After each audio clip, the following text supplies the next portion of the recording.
മൃതദേഹം കണ്ടെത്തിയത് മമ്മിഫൈഡ് അവസ്ഥയിൽ. 45 കിലോ ഭാരമുണ്ടായിരുന്ന പെൺകുട്ടിയുടെ മൃതദേഹത്തിന്റെ ഭാരം 13 കിലോ ആയി ചുരുങ്ങി. കാസർകോട്ടെ 15-കാരിയുടെ മരണത്തിലെ ദുരൂഹത ഇങ്ങനെ. കാസർകോട് പൈവളികയിൽ 15-കാരി തൂങ്ങി മരിച്ച നിലയിൽ കണ്ടെത്തിയ സംഭവത്തിൽ അന്വേഷണം എങ്ങും എത്താത്ത അവസ്ഥയിലാണ്. ആന്തരികാവയവങ്ങളുടെ പരിശോധനാ ഫലം വൈകുന്നതാണ് അന്വേഷണത്തിൽ വെല്ലുവിളി ഉയർത്തുന്ന ഒരു കാര്യം. നേരത്തെ പോസ്റ്റ്മോർട്ടം റിപ്പോർട്ടിലും മരണകാരണം എന്താണെന്ന് വ്യക്തമായിരുന്നില്ല. മൃതദേഹങ്ങൾ മമ്മിഫൈഡ് അവസ്ഥയിലായതാണ് അന്വേഷണ സംഘത്തിന് വെല്ലുവിളിയായി മാറിയത്.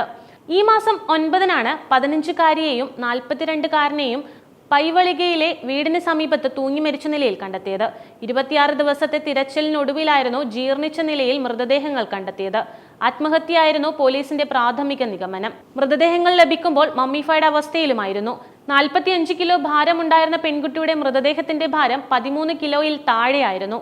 സമാനമായിരുന്നു 42 വയസ്സുകാരന്റെയും അവസ്ഥ. ആന്തരികാവയവങ്ങളെല്ലാം ചുരുങ്ങിപ്പോയതിനാൽ കൃത്യമായ ഫലം ലഭിക്കാനുള്ള സാധ്യതയും വളരെ കുറവാണ്.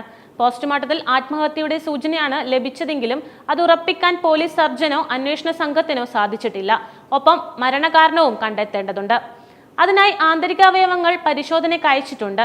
എന്നാൽ ഇതിന്റെ ഫലം ലഭിക്കാൻ വൈകുമെന്നാണ് ലഭ്യമാകുന്ന വിവരം. നേരത്തെ കുട്ടിയുടെ അമ്മയുടെ ഹെബിയസ് കോർപ്പസ് ഹർജിക്ക് പിന്നാലെ കേസിൽ ഇടപെട്ട ഹൈക്കോടതി കൊലപാതകമാണോ എന്ന സംശയം മുന്നോട്ട് വച്ചിരുന്നു. 15-കാരിയുടെ മരണത്തിൽ പോലീസിനെതിരെ ഹൈക്കോടതി രൂക്ഷമായ വിമർശനവും ഉന്നയിച്ചു. ഒരു VIP-യുടെ മകൾ ആയിരുന്നെങ്കിൽ പോലീസ് അന്വേഷണം വൈകിപ്പിക്കുമായിരുന്നു എന്നായിരുന്നു കോടതി ചോദിച്ചത്. കേസ് ഡയറിയുമായി ഹൈക്കോടതിയിൽ ഹാജരാവാൻ അന്വേഷണ ഉദ്യോഗസ്ഥന് നിർദ്ദേശം നൽകുകയും ചെയ്തിരുന്നു. നിയമത്തിന് മുൻപിൽ VVIP-യോ തെരുവിൽ താമസിക്കുന്നവരോ തുല്യരാണ്. 26 ദിവസമായി കാണാതായിരുന്ന ഇരുവരെയും വീടിന് തൊട്ടടുത്തുള്ള മൈതാനത്തിന്റെ സമീപമുള്ള മരത്തിലാണ് തൂങ്ങി മരിച്ച നിലയിൽ കണ്ടെത്തിയത്.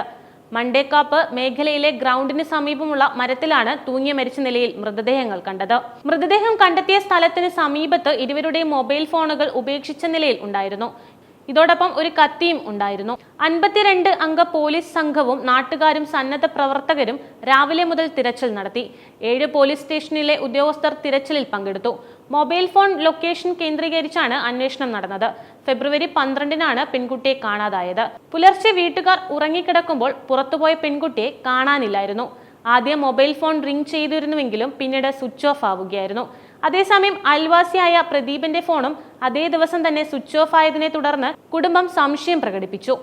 കുടുംബം പിന്നീട് ഹൈക്കോടതിയിൽ ഹെബിയസ് കോർപ്പസ് ഹർജി നൽകുകയും ചെയ്തു. അതിനിടെ മൊബൈൽ ടവർ ലൊക്കേഷൻ അടിസ്ഥാനമാക്കി പോലീസ് അന്വേഷണവും തുടങ്ങി. കുമ്പള CI വിനോദ് കുമാറിന്റെ നേതൃത്വത്തിൽ പ്രദേശത്ത് വ്യാപക തിരച്ചിൽ നടത്തിയിരുന്നു. പിന്നീട് വീടുകൾക്ക് സമീപമുള്ള വിജനമായ സ്ഥലത്ത് മരത്തിൽ തൂങ്ങി മരിച്ച നിലയിൽ ഇരുവരുടെയും മൃതദേഹങ്ങൾ കണ്ടെത്തുകയായിരുന്നു.